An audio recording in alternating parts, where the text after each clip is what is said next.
B Sarojadevi ಅವರ ಸಕಲ ಅಂತಿಮ ಕಾರ್ಯಗಳೆಲ್ಲ ಇವತ್ತು ಚನ್ನಪಟ್ಟಣದ ಅವರ ಹುಟ್ಟೂರಾದ ದಶವಾರ ಗ್ರಾಮದಲ್ಲಿ ಸಕಲ ಸರ್ಕಾರಿ ಮರ್ಯಾದೆಯೊಂದಿಗೆ ಪೂರ್ಣಗೊಂಡಿದೆ.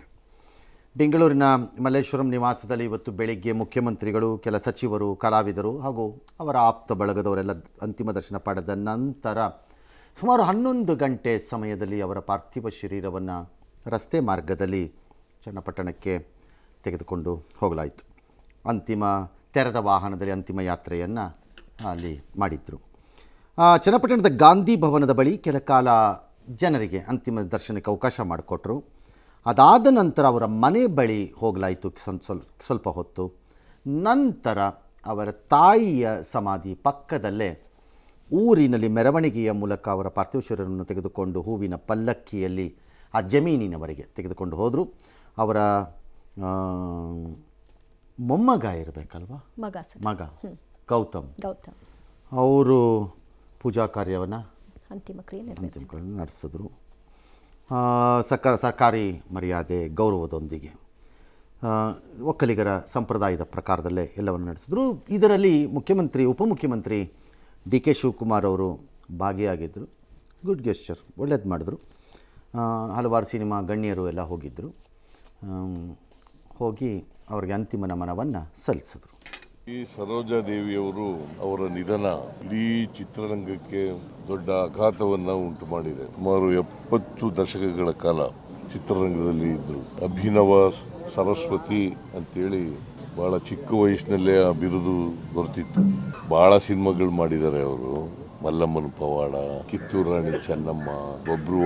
ಬಹಳ ಚಿಕ್ಕ ವಯಸ್ಸಿನಲ್ಲೇ ಭಾರತ ಸರ್ಕಾರದ ಪದ್ಮವಿಭೂಷಣ್ ಪ್ರಶಸ್ತಿ ಯಾರು ಕೂಡ ಪಡ್ಕೊಂಡಿರಲಿಲ್ಲ ಆ ಕಾಲದಲ್ಲಿ. ಹುಟ್ಟು ಸಾವಿನ ಮಧ್ಯದಲ್ಲಿ ನಾವು ಮಾಡಿದಂಥ ಕೀರ್ತಿ ಕೆಲಸಗಳು ಇವತ್ತು ಶಾಶ್ವತವಾಗಿ ಉಳ್ಕೊಂಡಿದೆ. ಅವರ ಆತ್ಮಕ್ಕೆ ಶಾಂತಿ ಸಿಗಲಿ. ಅವರ ಚಿತ್ರ ಜೀವನದ ಬದುಕು ಮತ್ತು ಅವರ ನಿಜ ಬದುಕು ಎರಡೂ ಕೂಡ ಎಲ್ರಿಗೂ ಒಂದು ಪ್ರೇರಣೆ. ಹೆಂಗೆ ಬದುಕಬೇಕು, ಚಿತ್ರ ಜೀವನದಲ್ಲಿ ಹೆಂಗಿರಬೇಕು, ನಿಜ ಜೀವನದಲ್ಲಿ ಹೆಂಗೆ ಬದುಕಬೇಕು ಅಂತ ಇಡೀ ಕುಟುಂಬಕ್ಕೆ ಹಾಗೆ ಅವರ ಅಭಿಮಾನಿಗಳಿಗೆ ಈ ನೋವನ್ನು ಭರಿಸೋ ಶಕ್ತಿ ಆ ದೇವರು ಕೊಡಲಿ ಅಂತ ಕೇಳ್ಕೊತೀನಿ. ಭಾರತ ದೇಶದಲ್ಲಿಯೇ ದಕ್ಷಿಣದ ಧ್ರುವತಾರೆ ಅಂತಲೇ ಅನ್ನಿಸ್ಕೊಂಡಿದ್ದಂತಹ ಮೇರು ನಟಿ ಇವತ್ತು ನಮ್ಮ ಜೊತೆ ಇಲ್ಲ ಅಂತ ಅನ್ನೋದು ಬಹಳ ದುಃಖದ ಸಂಗತಿ.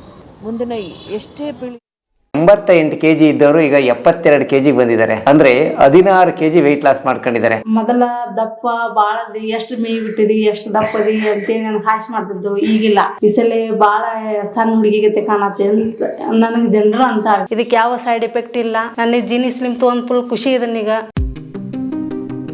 ಒಡಿಶಾದಲ್ಲಿ ಲೈಂಗಿಕ ಕಿರುಕುಳದ ಹಿನ್ನೆಲೆಯಲ್ಲಿ ಸಾವನ್ನಪ್ಪಿರುವಂತಹ ವಿದ್ಯಾರ್ಥಿನಿಯ ಒಂದು ಪ್ರಕರಣ ಇನ್ನು ಮಾಸುವ ಮುನ್ನವೇ ಮಗದೊಂದು ಪ್ರಕರಣ ನಮ್ಮ ರಾಜ್ಯದಲ್ಲಾಗಿದೆ. ಕಾಲೇಜಿನ ವಿದ್ಯಾರ್ಥಿನಿ ಮೇಲೆ ಬೆಂಗಳೂರಿನಲ್ಲಿ ಲೆಕ್ಚರರ್ಗಳೇ ಸಾಮೂಹಿಕ ಅತ್ಯಾಚಾರ ನಡೆಸಿದ್ದಾರೆ. ನೊಂದ ವಿದ್ಯಾರ್ಥಿನಿ ಮಹಿಳಾ ಆಯೋಗಕ್ಕೆ ದೂರನ್ನು ಕೊಟ್ಟಿದ್ದಾರೆ.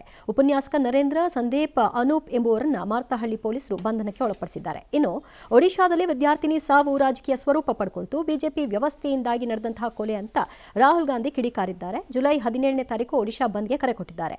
ಇತ್ತ ಉತ್ತರ ಪ್ರದೇಶದ ಅಲಿಗಢದಲ್ಲಿ ಶಾಲಾ ಆವರಣದಲ್ಲೇ ವಿದ್ಯಾರ್ಥಿಗೆ ಚೂರಿ ಇರಿತವಾಗಿದೆ. ಘಟನೆ ಖಂಡಿಸಿ ವಿದ್ಯಾರ್ಥಿಗಳು ಪ್ರತಿಭಟನೆ ನಡೆಸಿದ್ದು ಉದ್ವಿಗ್ನ ವಾತಾವರಣ ನಿರ್ಮಾಣವಾಗಿದೆ. 5-6 ತಿಂಗಳ ಮುಂಚೆ ನಡೆದಿದ್ದು. ಬ್ಲ್ಯಾಕ್ ಮೇಲ್ ಮಾಡ್ತಾ ಆ ಹೆಣ್ಣು ಮಗಳನ್ನು ಶೋಷಣೆ ಮಾಡ್ತಿರ್ತಾರೆ. ಆ ಮಗುಗೆ ಯಾವಾಗ ಬ್ಲ್ಯಾಕ್ ಮೇಲ್ ಜಾಸ್ತಿ ಆಗ್ತಾ ಬಂತು ಅವಾಗ ಆಯೋಗಕ್ಕೆ ಬರ್ತಾಳೆ. ನಾವು ಅಲ್ಲಿ TCPಗೆ ಬರಿತೀವಿ. ನಮ್ಮ ಲೋಕಲ್ ಪೊಲೀಸ್ ಇನ್ಸ್ಪೆಕ್ಟರ್ ಅವರು 3 ಜನನ ಅರೆಸ್ಟ್ ಮಾಡಿ ಇವಾಗ ಜೈಲಲ್ಲಿದ್ದಾರೆ. ಮತ್ತೆ ಈಗ ತನಿಖೆ ಆಗಬೇಕು, ಚಾರ್ಜ್ ಶೀಟ್ ಸಬ್ಮಿಟ್. ಕೇಸ್ 5ನೇ ತಾರೀಕು ರಿಜಿಸ್ಟರ್ ಆಗಿದೆ ಮಾರ್ತಳ್ಳಿ ಪೊಲೀಸ್ ಠಾಣೆಯಲ್ಲಿ. ಸಂತ್ರಸ್ತರ ಕಂಪ್ಲೇಂಟ್ ಮೇಲೆ FIR ಮಾಡಿ ಆ ಕೇಸಲ್ಲಿ 3 ಜನ ಅರೆಸ್ಟ್ ಮಾಡಿ. ಪುಣೆಯಲ್ಲಿ ಒಂದು ಪೋರ್ಷೆ ಕಾರನ್ನು 17 ವರ್ಷದ ಅಪ್ರಾಪ್ತ ಯುವಕ ತೆಗೆದುಕೊಂಡೋಗಿ 2 ಟೆಕ್ಕಿಗಳು ಇಬ್ಬರನ್ನ ಸ್ಕೂಟ್ರಲ್ಲಿ ಹೋಗ್ತಿದ್ರು, ಬೈಕಲ್ಲಿ ಹೋಗ್ತಿದ್ದವ್ರಿಗೆ ಡಿಕ್ಕಿ ಹೊಡೆದು ಅವ್ರನ್ನ ಸಾಯಿಸಿದ್ದ. ಅವನು ಅರೆಸ್ಟ್ ಮಾಡಿದ್ರು. ಅದಾದಮೇಲೆ ಅವನ ಕೈಲಿ ಒಂದು ಎಸ್ಸೆ ಬರ್ಸ್ಬಿಟ್ಟು ಬಿಟ್ಟಿದ್ರು ಅಲ್ಲಿ ಇವತ್ತಿನ ನ್ಯಾಯಮೂರ್ತಿಗಳು, ಯಾರ ಬಾಲ್ ನ್ಯಾಯ ಮಂಡಳಿ ಅಂತೆ. ಮತ್ತು ತಂದೆ ತಾಯಿ ಎಲ್ಲ ಎಷ್ಟು ಪವರ್ಫುಲ್ ಇದ್ದರು ಅಂದರೆ ಬ್ಲಡ್ ಟೆಸ್ಟ್ನೇ ಚೇಂಜ್ ಮಾಡೋದು, ಡ್ರೈವರ್ ಓಡಿಸ್ತಿದ್ದ ಅನ್ನೋದು ಎಲ್ಲ ಮಾಡಿದ್ರು. ಅವನು ಗುಂಡಾಗ್ತಿದ್ದಾನೆ ಅಂತೆಲ್ಲ ಗೊತ್ತಿರು. ಇವತ್ತು ಮತ್ತೆ ಬಾಲ್ ನ್ಯಾಯ ಮಂಡಳಿ ಹೇಳ್ತಾ ಇದೆ ಏನಂದರೆ ಅವನನ್ನು ಮಗುವಾಗಿ ಅವನಿಗೆ ಇದು ನ್ಯಾಯಾಲಯದಲ್ಲಿ ಇದು ಮಾಡಬೇಕಂತೆ ವಿಚಾರಣೆಯನ್ನು. ಆ ವಯಸ್ಕನಾಗಲ್ಲ, ಯಾಕಂದರೆ 17 ವರ್ಷ 8 ತಿಂಗಳಂತೆ ಅವನಿಗೆ. ಗುಂಡಾಕಕ್ಕೆ ಅವನು ಮಗು ಅಲ್ಲ, ಗಾಡಿ ಓಡ್ಸಕ್ಕಲ್ಲ, ಒಬ್ಬರನ್ನ ಸಾಯಿಸಕ್ಕಲ್ಲ. ಯಾವ ನ್ಯಾಯ ರೀ ಇವೆಲ್ಲ? ಯಾವ ದರಿದ್ರದ ತಮ್ಮ ಪಾಪಗಳನ್ನು ಮಾಡಿದ್ದಕ್ಕೆ ನಾವು ಈ ದೇಶದಲ್ಲಿ ಹುಟ್ಟಿದ್ದೀವಿ ಇಂಥ ನ್ಯಾಯಗಳಿಗೆ. The courts must interfere. If this is law, ನಡೆದಿರೋ ದೆನ್ ಎಲ್ಲವನ್ನೂ 17-18 ವರ್ಷದಿಂದ ಒಳಗಡೆ ಇರೋರ ಕೈಲಿ ಮರ್ಡರ್ ಮಾಡ್ತಾರೆ ಹಂಗಾರೆ. ಬಾಲ ನ್ಯಾಯ ಮಂಡಳಿಗೆ ಹಾಕೋ ಹೋಗು ಅಂತ. ಏನ್ರಿ ಇದು ನ್ಯಾಯನ? ದೇಶನ ಇದು? ಥೋ ಥೋ ಥೋ ಥೋ. ಪೊಲೀಸರ ಮನವಿಯನ್ನು ತಿರಸ್ಕರಿಸಿದ್ದಾರಂತೆ. ಪೀಪಲ್ ಶುಡ್ ಫೈಟ್ ಫಾರ್ ಇಂಥದಕ್ಕೆಲ್ಲ. ನ್ಯಾಯ ಕೋರ್ಟ್ ದೇ ಶುಡ್ ಇಂಟರ್ಫಿಯರ್. ಅದಕ್ಕೊಂದು ಲಾಜಿಕ್ ಬೇಕು. ಬೈ ವರ್ಡ್ ಅಲ್ಲ ಕಾನೂನನ್ನು ನೋಡಬೇಕಾಗಿದ್ದು. 302ನೇ ಹಳೆ IPS ಅಲ್ಲಿ IPCಲಿ ಯಾಕೆ ಕೆಲವ್ರಿಗೆ ಮರಣದಂಡನೆ, ಯಾಕೆ ಕೆಲವ್ರಿಗೆ ಮರಣದಂಡನೆ ಅಲ್ಲ? ಹಾಗಾರೆ ಏನ್ರಿ ಇದು? ಜನರದ್ದು ಇದನ್ನೇ ಕಲಕ್ತೀರಲ್ಲ ಕುತ್ಕೊಂಡು ಎಲ್ಲರೂ. ಹೂ ಎಸ್. ಬೇಕರಿ ದಿನಸಿ ಟೀ ಅಂಗಡಿಗಳಿಗೆ ಟ್ಯಾಕ್ಸ್ ಕಟ್ಟುವಂತೆ ವಾಣಿಜ್ಯ ತೆರಿಗೆ ಇಲಾಖೆ ನೋಟಿಸ್ ಅನ್ನು ಕೊಟ್ಟಿದ್ದಕ್ಕೆ ತೀವ್ರ ಆಕ್ರೋಶ ವ್ಯಕ್ತವಾಗಿದೆ. ಸರ್ಕಾರಕ್ಕೆ ಮನವಿಯನ್ನು ಸಲ್ಲಿಕೆ ಮಾಡಿದ್ದಾರೆ. ಈ ಬಗ್ಗೆ ಸರ್ಕಾರ ಕೂಡ ಸಕಾರಾತ್ಮಕವಾಗಿ ಸ್ಪಂದನೆ ಕೊಟ್ಟಿದ್ದು ಶೀಘ್ರವೇ ಸಭೆ ನಡೆಸುತ್ತೀವಿ ಈ ಟ್ಯಾಕ್ಸ್ ಅನ್ನು ಹಾಕಿರೋದು ಕೇಂದ್ರ ಸರ್ಕಾರ ಅಲ್ಲ, ಹಾಕಿರೋದವರು. ವಸೂಲಿಗೆ ಇಳಿದಿರೋದು ರಾಜ್ಯ ಸರ್ಕಾರದ ಅಧಿಕಾರಿಗಳು. ನೆನ್ಪಿಟ್ಕೊಳ್ಳಿ ಎಲ್ಲರೂ. ಯಾಕಂದ್ರೆ ಡೌಟ್ ಇದೆ ನನಗೆ, ಇದನ್ನು ಎದಾಕ್ಬಿಡ್ತಾರೆ ಮೆಲ್ಲಗೆ ಆ ಕಡೆಗೆ. ನಾವಲ್ಲಪ್ಪ ಅವ್ರು ಮಾಡಿದ್ದು, ನಮ್ದಿಲ್ಲಪ್ಪ, ನಮಗೂ ಗೊತ್ತಿಲ್ಲಪ್ಪ, ಇದೆಲ್ಲ ಮೋದಿ ಅಂದ್ಬಿಡ್ತಾರೆ. ಅಲ್ಲ, ಹೌದು.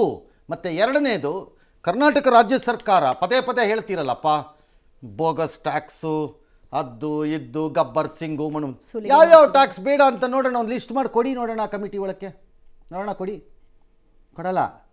ಇದು ರಾಜ್ಯ ಸರ್ಕಾರದ ಕಮರ್ಷಿಯಲ್ ಟ್ಯಾಕ್ಸ್ ಅಧಿಕಾರಿಗಳು ವಸೂಲಿಗೆ, ಅಂದರೆ ಟ್ಯಾಕ್ಸ್ ವಸೂಲಿಗೆ ಮಾಡಿರುವ ಕೆಲಸ. GST ಟ್ಯಾಕ್ಸ್ ಮೊದಲಿಂದನೂ ಇತ್ತದ.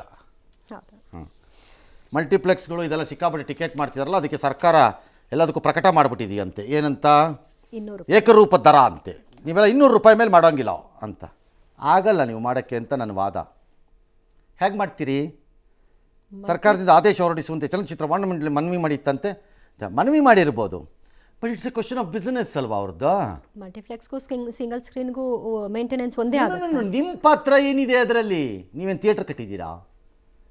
ನೋ, ಅದು ಆಗ್ಲಿಕ್ಕಿಲ್ಲ ಅನ್ಸುತ್ತೆ ಕೋರ್ಟಲ್ಲಿ. ಜನರ ದೃಷ್ಟಿಕೋನದಿಂದ ಸರಿ ಇರ್ಬೋದು, ಬಟ್ ಕಾನೂನಲ್ಲಿ ನಿಲ್ಬೇಕು. ಇಷ್ಟರ ಮೇಲೆ ಮಾರಂಗಿಲ್ಲ, ರಾಜ್ಯ ಸರ್ಕಾರದಕ್ಕೆ ಭಾಳದಕ್ಕೆ ಇಷ್ಟರ ಮೇಲೆ ಮಾಡಂಗಿಲ್ಲ ಅಂತ ಅನ್ಬೋದಲ್ಲ. ಫಿಕ್ಸ್ ಮಾಡಕ್ಕೆ ನೀವು ಯಾರು ಅಂತ. ಮಾಡ್ಲಿಕ್ಕೆ ಬರಲಿಕ್ಕಿಲ್ಲ ನೀವು ಅಂತ ಕಾಣುತ್ತೆ. I think they will go to court. May win ಅವರು, ಗೊತ್ತಿಲ್ಲ, ವಿಲ್ ಹ್ಯಾವ್ ಟು ಸಿ. ಜನರ ದೃಷ್ಟಿಯಿಂದ ಇರ್ಬೋದು, 200 ರೂಪಾಯಿ ಮಾಡಿ ಬೇಜಾನ್ ಜನ ಹೋಗ್ಲಿಪ್ಪ ಫಿಲಮ್ ನೋಡಲಿ ಅಂತ ಅಂತಿರ್ಬೋದು ನೀವು. ಎಸ್. IPL ಕಾಲು ತುಳಿತಕ್ಕೆ ಸಂಬಂಧಪಟ್ಟಂತೆ ಹೈಕೋರ್ಟ್ ಹೇಳಿದೆ, ಆ ವರದಿಯನ್ನು ನೀವು ಬಹಿರಂಗಪಡಿಸಿ ಅಂತ. ಸರ್ಕಾರ ಬೇಡ ಅಂತಂತೆ, ಅವ್ರು ಕೇಳಿಲ್ಲ. ಮಾಡಿರಿ ನೋಡೇ ಬಿಡೋಣ ಅಂತಾರೆ. ಮಾಡಿರಿ ನೋಡೇ ಬಿಡೋಣ, ನಾವು ಓದ್ತೀವಿ, ನೋಡೋಣ ಅದೇನೇನು ಬರೆದುಬಿಟ್ಟಿದ್ದಾರೆ ಅಂತ. ಎಸ್. ಎಲಾನ್ ಮಸ್ಕ್ ಒಡೆತನದ ಟೆಸ್ಲಾ ಕಂಪನಿಯ ಮೊದಲ ಶೋರೂಮ್ ಕೊನೆಗೂ ಭಾರತದಲ್ಲಿ ಓಪನ್ ಆಗಿದೆ. ಟೆಸ್ಲಾ ಎಲೆಕ್ಟ್ರಿಕ್ ಕಾರಿನ ಮೊದಲ ಶೋರೂಮ್ ಮುಂಬೈನ ಬಾಂದ್ರಾ ಕುರ್ಲಾ ಕಾಂಪ್ಲೆಕ್ಸ್ನಲ್ಲಿ ಆರಂಭವಾಯಿತು. ಹೊಸದಿಲ್ಲಿಯಲ್ಲಿ 2ನೇ ಶೋರೂಮ್ ಆರಂಭ ಮಾಡ್ತಾರಂತೆ. ಉದ್ಘಾಟನೆ ಹಿನ್ನೆಲೆ ಟೆಸ್ಲಾ ಕಾರುಗಳಿಗೆ ಭರ್ಜರಿ ಡಿಸ್ಕೌಂಟ್ ಕೂಡ ಘೋಷಣೆ ಮಾಡಲಾಗಿದೆ. ಅವ್ರು ಡಿಸ್ಕೌಂಟ್ ಏನು ಡಿಸ್ಕೌಂಟ್ ಕೊಡ್ತಾರತ್ತಲ್ಲ, ದೇ ಹ್ಯಾವ್ ಟು ಪೇ. ಇದನ್ನು 100% ಟ್ಯಾಗ್ ಇದಿರುತ್ತೆ, ಅದಕ್ಕೆ ಕಟ್ಟಲೇಬೇಕು ಅವರು, ಬೇರೆ ದಾರಿ ಇಲ್ಲ. ಅದನ್ನು ಕೊಡೋಕ್ಕೆ ಬರಲ್ಲ, ಕೊಡಬಾರ್ದು. ನಮ್ಮದು ನಿಲುವೇನಿದೆ, ನಮ್ಮಲ್ಲಿ ಮ್ಯಾನುಫ್ಯಾಕ್ಚರ್ ಆಗಬೇಕದು. ಎಲ್ಲ ಚೈನಲ್ಲಿ ಮ್ಯಾನುಫ್ಯಾಕ್ಚರ್ ಮಾಡ್ತಂದು ಇಲ್ಲಿ ಮಾರ್ಕೊಡ್ದು ಅನ್ನೋದು ನಮ್ಮ ನಿಲುವು. ಅದರಲ್ಲಿ ಯಾವುದು ಡೈಲ್ಯೂಟ್ ಹಾಕ್ಕೊಡ್ದು, ಹಂಗಾಗಿ ಅವ್ರಿಗೆ ಹಾಕಬೇಕು ಟ್ಯಾಕ್ಸ್. ಆಮೇಲೆ ಎರಡನೇದು ನೋಡ್ಕೊಳ್ರಿ, ಮೋದಿ ಸಾಹೇಬ್ರ, ಇವನು ಡೊನಾಲ್ಡ್ ಅಣ್ಣ, ನೀವು ಇವ್ರ ಜೊತೆ ಸಿಕ್ಕಾಬಿಟ್ಟೆ ಕೈ ಕುಲ್ಕೊಂಡು ಓಡಾಡಿದ್ರೆ ಅಲ್ಲಿ ಏನೇನು ಕೋಪ ಮಾಡ್ಕೊಂಡು ಏನಾಗುತ್ತೋ ಆಮೇಲೆ ಗೊತ್ತಿಲ್ಲ. ಹುಷಾರಾಗಿರಿ. ಗೋಕರ್ಣ. ಎಸ್. ಗೋಕರ್ಣದ ರಾಮತೀರ್ಥ ಬೆಟ್ಟದಲ್ಲಿ 2 ಮಕ್ಕಳೊಂದಿಗೆ ಗುಹೆಯಲ್ಲಿ ವಾಸವಾಗಿದ್ದ ರಷ್ಯಾ ಮಹಿಳೆ, ಪ್ರಕೃತಿ ಅಂದರೆ ನನಗಿಷ್ಟ, ಆ ಕಾರಣದಿಂದಾಗಿ ನಾನು ತನ್ನ ಮಕ್ಕಳೊಂದಿಗೆ ಅಲ್ಲಿ ವಾಸವಾಗಿದ್ದೆ. 20 ದೇಶದಲ್ಲಿ ಇದೇ ರೀತಿ ನಾನು ಕಾಡಿನಲ್ಲಿ ವಾಸವಾಗಿದ್ದೆ ಅಂತೆಲ್ಲ ಹೇಳ್ಕೊಂಡಿದ್ದಾರೆ. 20 ದೇಶದಲ್ಲಿ ಎಲ್ಲರೂ ಇರ್ತಾರೆ. ಅಮ್ಮನ ವಯಸ್ಸು ಎಷ್ಟಂತೆ? ಏನು ಒಂದೊಂದು ದೇಶದಲ್ಲಿ 3 ತಿಂಗಳಿದ್ಲಂತ ಮೇಡಮು. ಇಲ್ಲಿ ಈಗ 4 ವರ್ಷದಿಂದ ಇದ್ದಾಳೆ ಅಂತಾರೆ, ಇಲ್ಲಿ 3 ವರ್ಷದಿಂದ. ಮತ್ತು ಅದು 2007ರಲ್ಲೋ ಅದೆಷ್ಟೋ 17ರಲ್ಲೋ ಏನೋ ವೀಸಾ ಮುಗಿದೋಗಿದೆಯಂತೆ. ನೀ ಕಾಡಲ್ಲಿರೋದು ಅದಲ್ಲ, ಇಷ್ಟ ಬಂದವರಲ್ಲ ಕಾಡಲ್ಲಿರ್ಬೋದು. ನನಗೆ ನಾಳೆ ಪ್ರಕೃತಿ ಇಷ್ಟ, ನಾನು ಬನ್ನೇರುಘಟ್ಟ ರಾಷ್ಟ್ರೀಯ ಉದ್ಯಾನವನದಲ್ಲಿ ಒಂದು ಗುಡಿಸಲು ಹಾಕ್ಕೊಂಡಿರ್ತೀನಿ ಅಂತ ಬಿಡ್ತೀರಾ ನೀವು? ಯಾರಿಗೆ ಅವಕಾಶ? ಮತ್ತೆ ಕಳಿಸಿ, ವೀಸಾ ಎಕ್ಸ್ಪೈರ್ ಆಗಿದೆ ಅಂತ ಡಿಪೋರ್ಟ್ ಮಾಡಿ ಹೋಗಮ್ಮ ನೀನು ಊರಿಗೆ ಅಂತ ಕಳಿಸ್ಬೇಕಷ್ಟೆ. ಇನ್ನು ರಾಯಚೂರಿನ ಕೃಷ್ಣಾ ನದಿಯ ಗುರ್ಜಾಪುರ ಬ್ಯಾರೇಜ್ ಬಳಿ ಫೋಟೋ ತೆಗೆಯುವ ನೆಪದಲ್ಲಿ ಪತ್ನಿ ಕೊಲ್ಲಲು ಪ್ರಯತ್ನಿಸಿದಂತಹ ಪ್ರಕರಣ ಈಗ ತಿರುವು ಪಡ್ಕೊಂಡಿದೆ. ಪತ್ನಿಯಿಂದ ವಿಚ್ಛೇದನವನ್ನು ಪತಿ ಪಡ್ಕೊಂಡಿದ್ದಾರೆ. ಆಕೆ ಕೂಡ ಸ್ವಯಂ ವಿಚ್ಛೇದನವನ್ನು ಕೊಟ್ಟಿದ್ದಾರೆ. ಆದರೆ ಹೇಳ್ತಾ ಇದ್ದಾರೆ, ನಾನು ಯಾಕೆ ಅವ್ರನ್ನ ಕೊಲ್ಲಬೇಕಿತ್ತು, ನನಗೆ ಆ ಉದ್ದೇಶ ಇರಲಿಲ್ಲ, ನಾನು ಮಾಡಿಲ್ಲ ಅಂತ. ಆದರೆ ಪತಿಯ ಸಹೋದರ ಹೇಳ್ತಾ ಇದ್ದಾರೆ, ಹಳೆ ಸಂಬಂಧಿಕರು ಅಂತ ಮದುವೆ ಮಾಡಿದ್ವಿ, ಅದು ಹೇಳ್ಕೊಂಡಿದ್ದಾರೆ. ಇವರು ಇಲ್ಲ, ಅವ್ರು ಹೌದು ಅಂತಾರೆ. ಯಾವನ ಗೊತ್ತು. ಅಲ್ಲೇನು ನಮ್ಮ ಹತ್ರ ಈಗ CCTV ಫೋಟೋ ಇಲ್ಲ, ಅಲ್ಲಿ ಏನು ಮಾಡೋಣ? ಕಂಪ್ಲೇಂಟು ಕೊಡಲ್ವಂತೆ.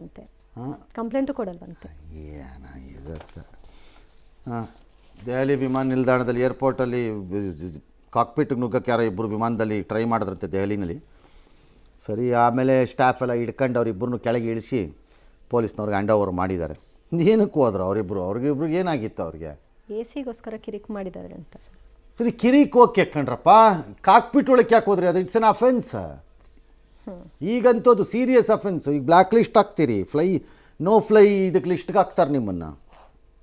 ಓಕೆ,